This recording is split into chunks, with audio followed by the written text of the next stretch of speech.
Investor ka ba sa isang negosyo na may guaranteed returns? Naglabas ka ba ng malaking pera pero hindi na ito napabalik sa'yo? Ano-ano ang mga pwede mong gawin para ma-recover mo pa ang iyong investment? Hi, this is Attorney Judith De Leon.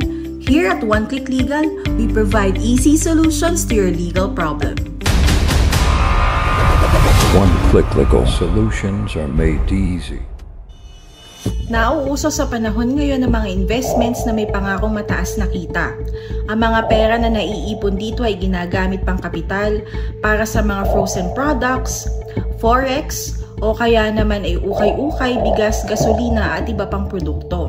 May mga investments na sa umpisa ay kikita ka ng malaking pera, ngunit pagkalipas ng ilang buwan o taon ay maaari na itong mag-fail. Kung kaya ang umiikot mong pera ay posibleng hindi na mapabalik sa'yo.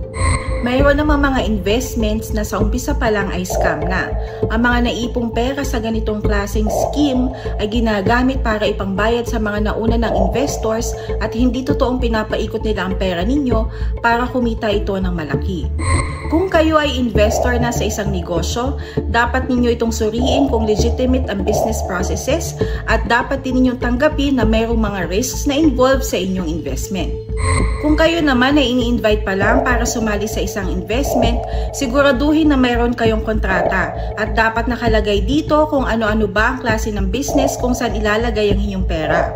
Dapat nakalagay din sa inyong kontrata kung ano ba ang mga remedies na pwede sa inyo kung sakaling mag-fail ang business. Dapat nakalagay din dito kung paano ninyo mababawi ang inyong perang inilabas para sa inyong proteksyon. Kung sakaling nag-fail na ang negosyo kung saan ka naglagay ng investment, ang mga sumusunod ang maaari mong gawin para mabawi ang iyong pera. Una, pwede kang mag-file ng criminal complaint sa ating office ng prosecutor para makapagsampa ng kasong estafa or other deceits. Pangalawa, maaari ka rin magsampa ng reklamo sa National Bureau of Investigation at sa Securities and Exchange Commission laban sa grupo ng mga tao o korporasyon na kumuha ng iyong pera kung saan ikaw ay nag-invest.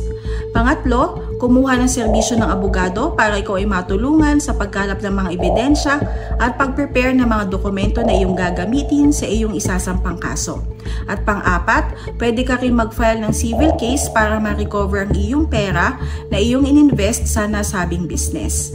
Kung kayo ay naging biktima ng mga investment scams, mas mabuti na ma-report agad sa ating otoridad ang mga taong mayroong kagagawa nito. Mas mataas din ang tsansa na ma-recover pa ninyo ang inyong nawalang pera kung mahuhuli agad ang may mga kasalanan at para maiwasan na rin kung anumang future na fraudulent transactions na pwede pa nilang gawin.